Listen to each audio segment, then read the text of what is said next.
the 8th grade, but by the time he was 30, he was a bricklayer, he was a steam fitter, he was an electrician, he was a plumber, he was a mechanic, he was a welder. He could do it all. And I loved him. And he came over, and with my dad, we went out front to try and fix the broken toilet. Now, this was incredible because it was a school day. And my father said, look, you're going to take the day off. You're going to work with me and Pop, and we're going to fix this.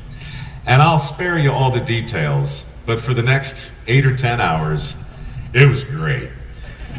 My father had this thing called a ditch witch, and he let me operate it. Basically dug a trench in our front lawn looking for the problem in the pipe that had caused the toilet to explode. And it was so much fun digging this ditch. And then with my grandfather, we found the problem in the pipe, and we made the cut, and then we put in a new pipe, and there was welding.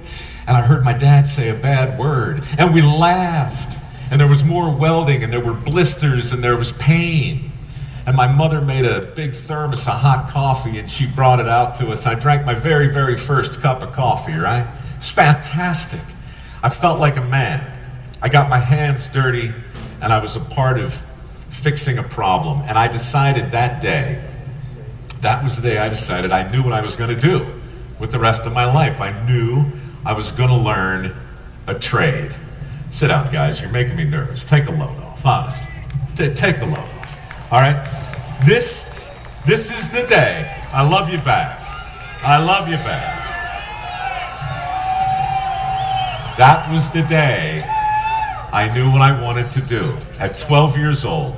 And so for the next 4 or 5 or 6 years, I did everything I could to follow in my granddad's footsteps. I went through junior high, I went through high school, I took the wood shop, I took the metal shop, I took auto shop, and you know what I learned? I learned just because you want to be good at something doesn't mean you're going to be good at something. C- in wood shop, D+ in metal shop, got a C in auto shop. I was getting frustrated. I was starting to wonder maybe there was something wrong with me. I'm 17 years old at this point. I'm a senior in high school. And I take the college tests that they make everybody take, and I'm just lost. I'm confused. And I got a call to go see the guidance counselor. His name was Mr. Dunbar, all right? Mr. Dunbar wanted to talk to me about my future. And he said, look, based on your scores here, we know exactly what you should do, Mike. James Madison is a great school. It's a great 4-year school. You should go there. Or maybe the University of Maryland. You should go there too. And I'm sitting there thinking, look, that's a lot of money.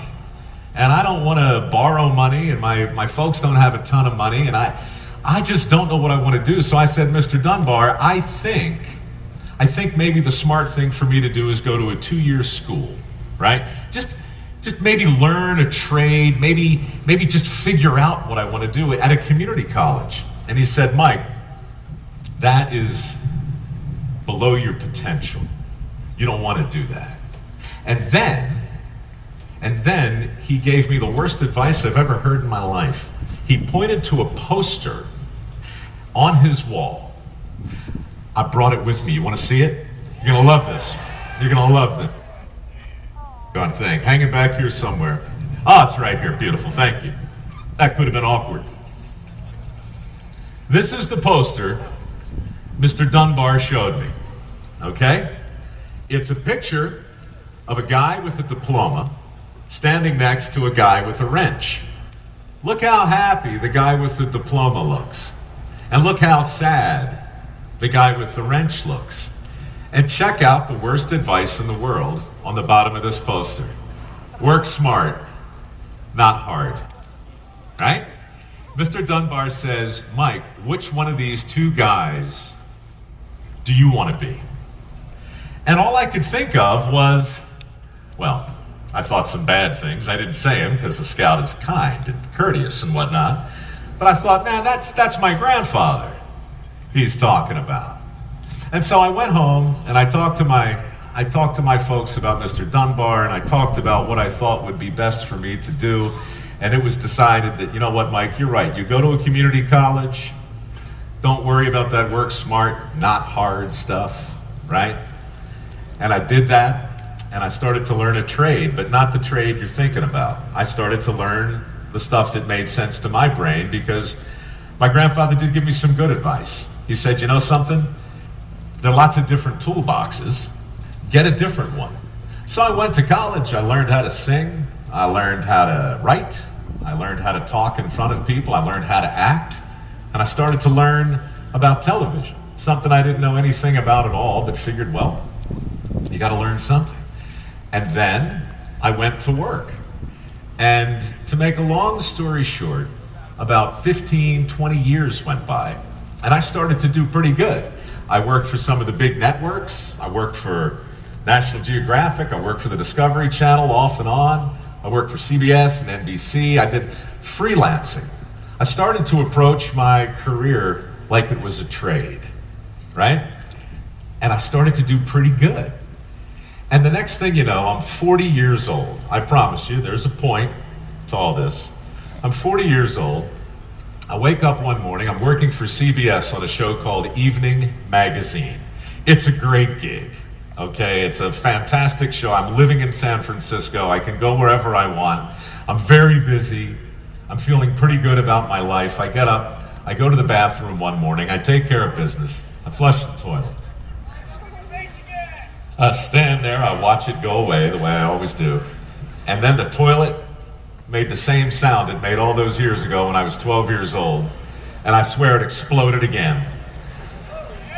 Everything that was in the toilet came flying back on me. And just like that, once again, I'm 40 years old and covered in my own poo. This is a problem. It's a problem because I got to go to work. And my grandfather, he doesn't live next door anymore. So I get on the phone, the Yellow Pages, I call a plumber, I say, look, my toilet just exploded, okay? I need somebody out here. They said, fine, leave a key under the mat, just put a check on the counter. I said, fine. I went to work, I came home. My toilet is fixed.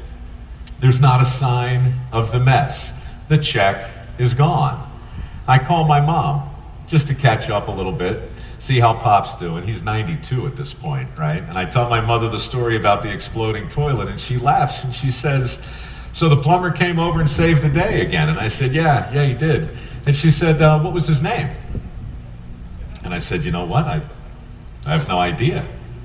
And she said, well, didn't you meet him? And I said, no, I didn't. I was at work. And she said, oh, that's too bad. And I said, yeah, it is, actually. Now that I think about it, it's kind of weird. And that brings me to my hat. My hat says, profoundly disconnected.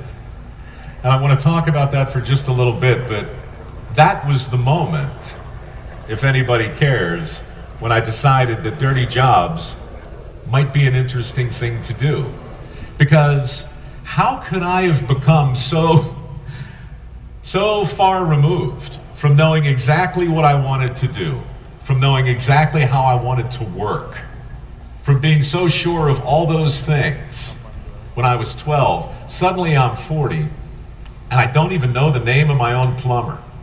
I'm so disconnected from the very things I thought that I used to want to do and be, that all I can do is leave a check on the counter and wait for somebody else to come in and do the work for me. So it really struck me in that moment. It made me think, I've been working in television now for almost 20 years. What would happen if I did a show where I could have my name in the title, because that's kind of cool, right? But where I wasn't really the star, where the star of the show was the guy who comes over to the house and does the work when you're not home, the electrician, the plumber, the welder, the skilled worker. That's what Dirty Jobs was. That's how Dirty Jobs started. I just thought it would be fun to find some people that reminded me of my grandfather and do a show around them. Maybe they were farmers, maybe they were miners, maybe they were bridge painters or skull cleaners, maybe they were road workers. It didn't matter. But we were only going to do 3 hours. We put the thing on the air, And I got 10,000 letters from people saying, Mike, you should come and meet my grandfather, my dad, my cousin, my brother, my uncle, my sister, whatever. Because they do this work, and it would be great to shine a light on them. So for the next 9 years, well, that's what I've been doing. I was right in the middle of it the last time I talked to the Boy Scouts 3 years ago. We went to every state. We focused on every major industry, and we did 300 different dirty jobs. And we just wrapped it up earlier this year because, well, my knee's falling apart, my shoulder hurts, everything hurts, to tell you the truth. But it was so much fun. And I've been thinking about why was it fun? I mean, really, it was hard work, but everybody I met seemed to be having a good time. Everybody seemed to love getting their hands dirty. And I realized that what I'd been doing for 9 years basically was trying to put the Dirt Patrol back together. I was out there still looking for my grandfather and my dad and people who were kind of in on the joke, people who understood that it's okay to get dirty, that the dirt eventually washes off. The dirt's the thing that keeps us connected. I started getting thank you letters years ago from people we profiled on the show. Electricians would call me all the time. Farmers would call me all the time. A couple of months ago in New York, I was walking down Central Park South, a garbage truck. I heard that squeal, you know, they make when the garbage truck stops real quick. Guy jumped off the back. Biggest garbage man I ever seen, about 6'8". Giant guy, way over 300 pounds. Looks at me, says, Mike Rowe. I'm like, yeah.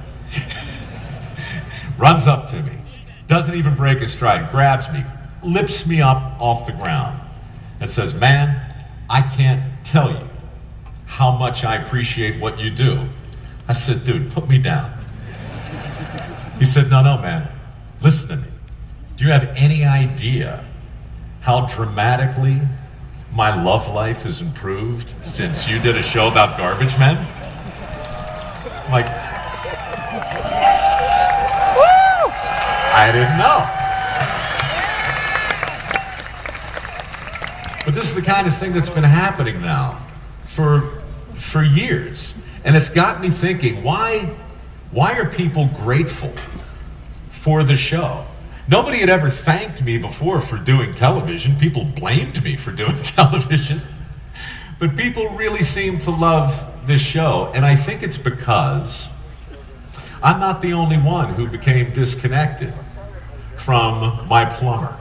I think there are a lot of people in the country who no longer really understand their relationship to where their food comes from, or where their energy comes from, or what sustainability really is. People aren't connected to the environment the way they used to be. And most importantly, people aren't connected to the definition of a good job.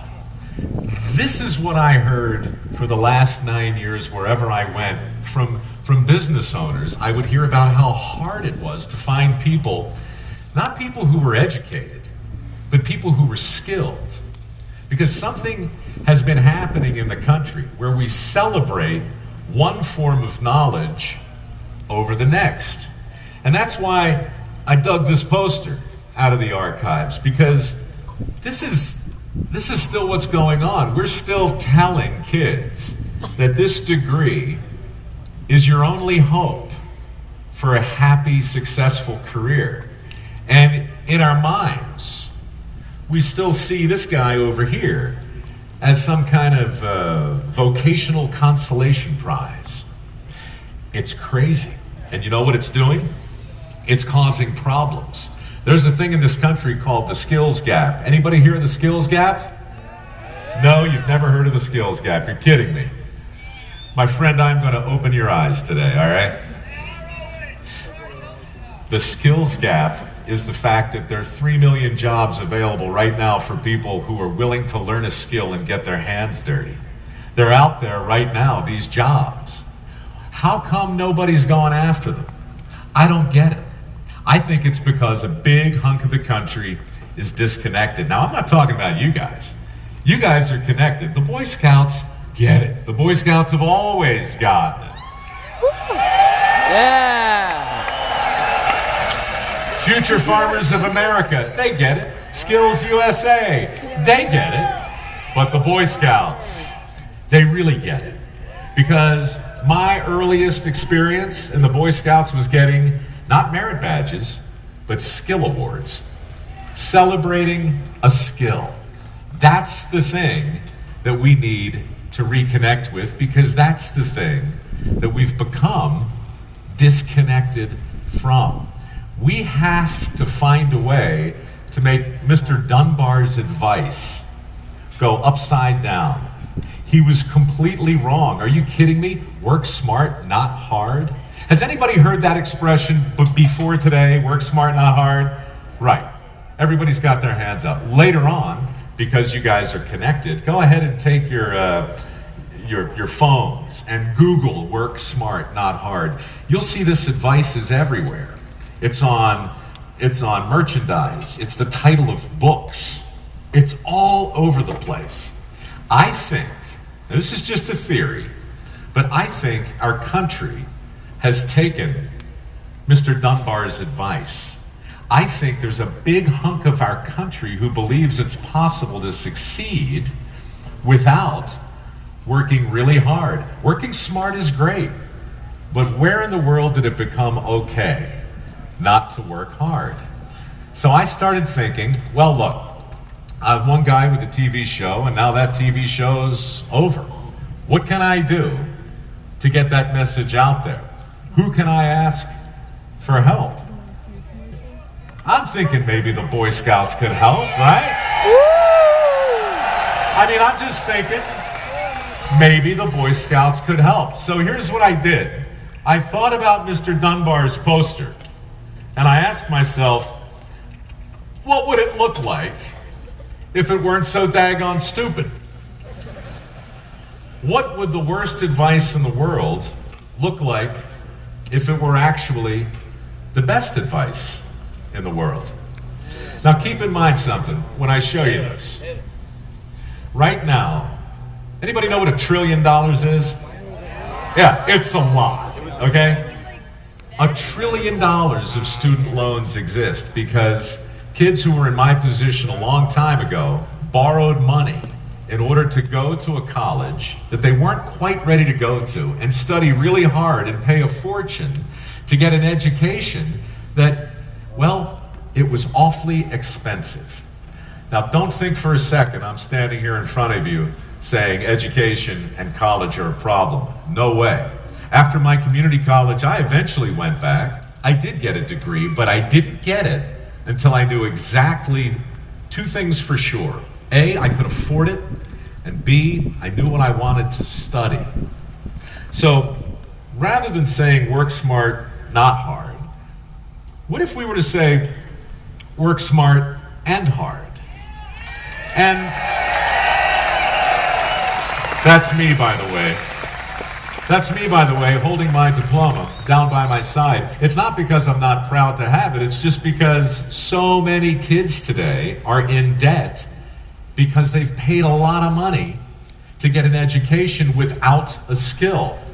Now, standing next to me is a young man who went to a trade school, didn't get any debt, was immediately hired, and he's out there working right now. To me, that's the poster that should have been in my guidance counselor's office. This is the poster that should be in troop rooms around the country. This is the advice that people ought to be hearing. You can't separate smart work from hard work. And every time you try and do it, something really, really crappy happens. Like a toilet blows up in your face and you don't know what to do about it. I was just standing backstage looking at the video of all you guys doing everything from woodworking to welding. A kid stopped me yesterday to say how excited he was. He was welding aluminum. You know how hard it is to weld aluminum properly? You know how much money you can make out there in the real world if you know how to weld? I was talking to Randall a little while ago, who was kind enough to introduce me, and he was saying, you know, at AT&T, skilled work is just as important as anything else, and the opportunities are everywhere. I ran into anybody here at Caterpillar, the big company? Yeah, right? Remember last year or 3 years ago, Caterpillar brought me to stage in one of those big giant things and dumped me out there. It was fantastic. Caterpillar's got jobs right now. They can't find anybody who's willing to do them. Heavy equipment mechanics, you can make a lot of money. I ran into the person who runs their dealership down in Las Vegas a couple of months ago. And we got 26 positions open right now. We just can't find people who are willing to learn a skill and really go to work. So look, I wanted to come here to tell you a couple of things today. First of all, the Dirt Patrol is alive and well. It's alive and well in my memory, and it's alive and well out here. Secondly, a scout is clean, but not afraid to get dirty. I know you guys know that. I know you guys believe it. Thirdly, work smart, not hard is the dumbest advice in the history of the world. Work smart and hard. Does it make sense? Yes or no? I think it makes sense too. I think the country is profoundly disconnected. I think you guys understand.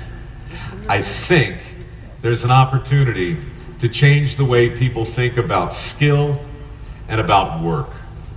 Look, a lot of people have said a lot of nice things to you over the last week, I'm sure. You're probably used to hearing people give you great advice and tell you how great you are. You know you're great. I'm not going to blow any more sunshine up your Class A uniform. I'm going to ask you to help. I'm going to say to you that the Boy Scouts get it. And last time I was in front of you, I talked at length about what the Boy Scouts had done for me. But I wanted to come here today to suggest what you guys can do for the country. If you understand the value of hard work, and if you're not afraid to get dirty, do me a favor and be a part of this profoundly disconnected campaign. You'll notice there's a question mark here, right? What I'm really saying is, are you profoundly disconnected? I think most of the people in the country, if they're being honest, would say yes, but I think you guys are connected. Am I right? All right, Boy Scouts, I want to thank you for bringing me here today. I want to thank you for letting me tell you a story about my past and sharing a theory with you. You're smart people. You work hard. I know you're here to have a great time. I know you're having a great time, but just take this with you, okay? You're salt. You're like salt. You're the people who get it. You're out in the world. Spread the message. Work smart and hard. Say it with me. Work smart and hard. All right, you get it. My work is done. Now I'm going to walk out and shake hands with each and every one of you. You ready? No, that's not going to happen, but I am going to tell you once again, thank you so much for having me here. You guys have a great time. You're the best there is. I love you.